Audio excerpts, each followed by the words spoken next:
Eu queria estar chamando o Cauê, ele vai nos ministrar nessa noite, amém? Aplauda ao Senhor até ele chegar aqui.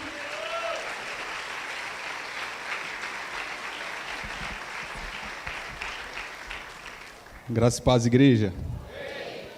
Boa noite a todos.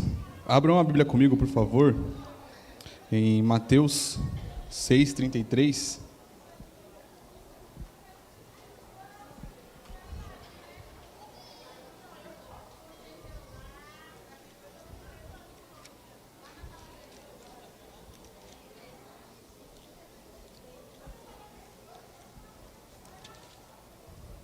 Caminhos, tende semeado muito e recolhido pouco. Vós comeis, mas não tem o suficiente. Os vossos caminhos, subam ao monte, tragam madeira, e edifiquem a casa do Senhor. Me agradarei nisso e serei glorificado, diz o Senhor. Vós esperastes o muito, e eis que veio a ser pouco, e quando o trouxeste para casa, eu o dissipei como um sopro. Por quê? Diz o Senhor dos Exércitos. Por causa da minha casa, que está deserta, e cada homem corre apenas por sua própria casa. Portanto, o céu sobre vós retém o orvalho, e a terra retém os seus frutos. E chamei uma seca sobre a terra, e sobre as montanhas, e sobre o trigo, e sobre o vinho novo, sobre os azeites, sobre o que a terra produz, e os homens sobre o gado, e sobre todo o trabalho das mãos. Amém? Nós lemos aqui dois textos. O primeiro, Mateus 6:33, que é um pedaço do Sermão do Monte de Jesus, creio que seja o mais conhecido desses dois, onde Jesus ele vai falar sobre prioridade. E ele vai falar, buscar em primeiro lugar o reino de Deus e a sua justiça, e o restante vai ser acrescentado.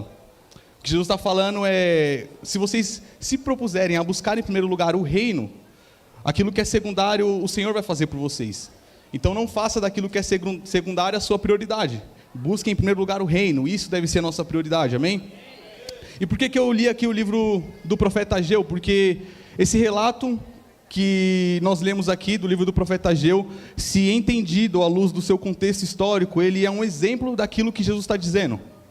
O profeta Ageu, ele profetizou logo após o exílio babilônico, logo após o cativeiro babilônico. O povo de Israel ficou 70 anos, quase um século, cativos na Babilônia.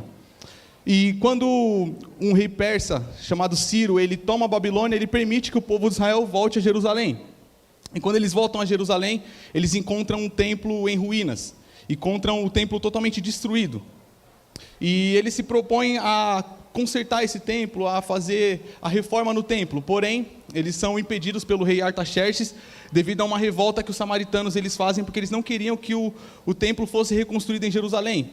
Então eles não reconstroem o templo, as obras são paralisadas e o templo continua destruído. E se passam 16 anos, e aquele povo de Israel, ele se acostuma a viver sem o templo. O que o templo representava naquele momento? O templo representava parte da identidade de quem era aquele povo e do Deus que eles serviam. O templo ele representava a aliança que o povo de Israel tinha com o Senhor. O templo era o lugar de culto do povo de Israel, onde eles cultuavam ao Senhor, onde eles prestavam sacrifícios, entregavam ofertas, onde eles aprendiam a respeito da lei. Então, quando eles abrem mão da reconstrução do templo, eles abrem mão de tudo isso. E eles passam 16 anos sem sentir falta disso, passam 16 anos se acostumando a viver com uma vida normal, sem ter o templo, sem ter o cotidiano do templo. E nesse período, as prioridades daquele povo, elas se invertem. Tanto é que Ageu, no versículo 4, ele vai falar, será que é tempo de vocês correrem atrás de casas luxuosas enquanto o meu templo está em ruína? Porque a prioridade do povo se inverteu. E é nesse contexto que o profeta Ageu entra, onde o povo está com a prioridade invertida, onde todo mundo só está correndo atrás de casas luxuosas, de uma abundância financeira, de grandes plantações, todo mundo só está preocupado consigo mesmo. Onde cada um só corre por conta das suas próprias motivações egoístas. E é nesse momento que o profeta Ageu ele chega e o Senhor usa ele para falar exatamente isso que nós lemos aqui. Ele fala, vocês comem, mas não se satisfazem. Vocês bebem, mas não ficam saciados. Vocês semeiam muito e colhem pouco. Vocês têm roupas, se vestem, mas não se aquecem. Vocês têm salário, mas quando pega o salário parece que coloca um saco furado. O que Deus está falando é, vocês têm tudo e não têm nada. Vocês têm tudo, vocês têm comida, vocês têm bebida, vocês têm alimento, vocês têm salário, vocês têm semeadura, mas vocês não são prósperos. É isso que Ageu está querendo dizer ao povo. E aqui eu entendo que a prosperidade não tem a ver com recursos, meu irmão, mas tem a ver com ser suprido em todas as necessidades. E a prosperidade, ela está intimamente ligado a priorizar o reino de Deus. Porque quando eu priorizo o reino de Deus, aí de fato eu sou próspero. Aquele povo, ele tinha a prioridade invertida. Então eles tinham tudo, mas não tinha nada. E é isso que Deus está falando ao povo: vocês têm tudo e não têm nada. Vocês até têm comida, vocês até têm bebida, têm vestimentas, têm salário, têm semeadura, e não era pouco. Ele fala: vocês semeiam muito e colhem pouco. Ou seja, eles tinham muita semente e semeavam essa semente, só que eles não eram prósperos. E quando Ageu, ele chega com essa mensagem ao povo, não é uma mensagem apenas meramente confrontativa, para confrontar ou exortar o povo, mas para chamar o povo a se arrepender e voltar à essência. Tanto é que, se nós continuarmos lendo Zorobabel e Josué, que era o sumo sacerdote, imediatamente eles mudam a atitude, e eles voltam a reconstruir o templo. Ou seja, eles entendem, falam: não é tempo de correr pelas minhas próprias prioridades, porque o reino de Deus está contando comigo, eu tenho que fazer alguma coisa por esse reino. Se o reino de Deus precisa que o templo seja reconstruído, eu vou entregar a minha vida à reconstrução desse templo. É isso que eles entendem. E quando eles mudam a atitude, mudam a mentalidade, a mensagem muda. Porque Deus manda o profeta Ageu voltar lá e fala assim: fala para eles que eu estou com eles agora. E o Senhor fala: eis que eu estou com vocês. Ou seja, sabe aquela pessoa que tudo que se propõe a fazer, meu irmão, dá certo? Isso é sinal de que Deus está com ela. Sabe aquela pessoa que, onde ela toca as mãos, parece que as coisas avançam, prosperam, é sinal de que Deus está com ela. Isso é prosperidade. É Deus aprovar aquilo que você está fazendo. E quando eles mudam essa mentalidade, a mensagem muda. Deus fala: eu estou com vocês. Deus fala: eu sou dono do ouro, eu sou dono da prata, e a glória da segunda casa vai ser maior do que a da primeira. O que Deus está falando é: se você se propõe a viver o propósito que eu estou mostrando para vocês, não vai faltar recurso, não vai faltar prata, não vai faltar ouro, eu vou fazer abundantemente além daquilo que eu já fiz anteriormente. É isso que Deus está falando a esse povo. E essa é a promessa de Deus para nós também. Chega de ficar correndo por motivações egoístas. Qual que é a nossa motivação? A pergunta que fica é: por que Deus tem que nos enriquecer? Por que você quer ser rico? Será que é só por motivações próprias, ou você está comprometido com a causa do reino? Porque, meu irmão, riqueza sem propósito não é prosperidade. Isso você só está esbanjando.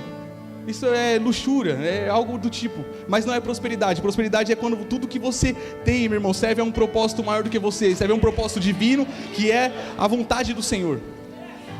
Isso é prosperidade. E o que eu entendo aqui, que, meu irmão, quem dizima não coloca o seu salário em um saco furado, pelo contrário, tem as suas finanças protegidas pelo Senhor. Quem primicia não é aquele que espera muito e vem pouco, é o contrário. Aquele que talvez não espera nada, mas Deus surpreende ele. Aquele que oferta não é como alguém que come e não se sacia, não. É aquele que se encontra satisfeito em tudo o que faz, porque se encontra satisfeito em tudo o que Deus entregou para ele. Esses são os que vivem os princípios do Senhor, esses são os que priorizam a vontade de Deus. Então nós devemos buscar em primeiro lugar o reino de Deus e a sua justiça, aí o restante ele acrescenta. O restante não é prioridade, meu irmão, é secundário. Vamos parar de fazer prioridade daquilo que é secundário. Buscar em primeiro lugar o reino de Deus, amém? Se coloque de pé.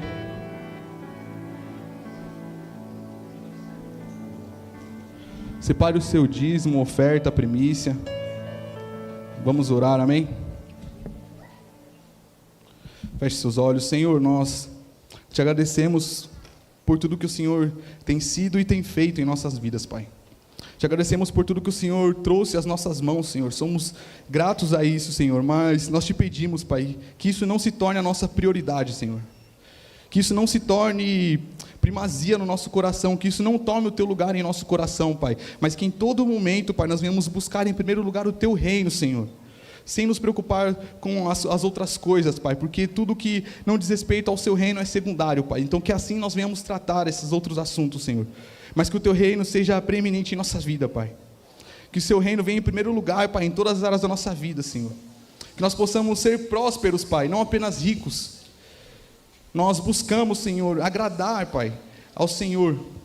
Viver a tua vontade, Pai, e viver o teu propósito, Senhor. E é isso que nós queremos, Pai. Que nós possamos caminhar, Pai, dessa forma, Senhor, até o fim de nossas vidas, Senhor. Até que o nosso Mestre, nosso Senhor Jesus volte, Pai. Que nós não venhamos desviar em nenhum momento, nos distrair em nenhum momento, mas que tudo que recebemos, Pai, venhamos usar para o Teu propósito, Pai, de uma forma sábia, Pai. Como alguém que administra, Pai, com sabedoria, Senhor. Nós te agradecemos, Pai. Nós te louvamos por tudo que o Senhor tem feito em nossas vidas, Pai. Que o Senhor tenha prioridade no nosso coração, em todos os momentos, Senhor. Receba os nossos dízimos, nossas ofertas, nossas primícias, que todas sejam agradáveis a Ti. Em nome de Jesus. Amém. Pode trazer.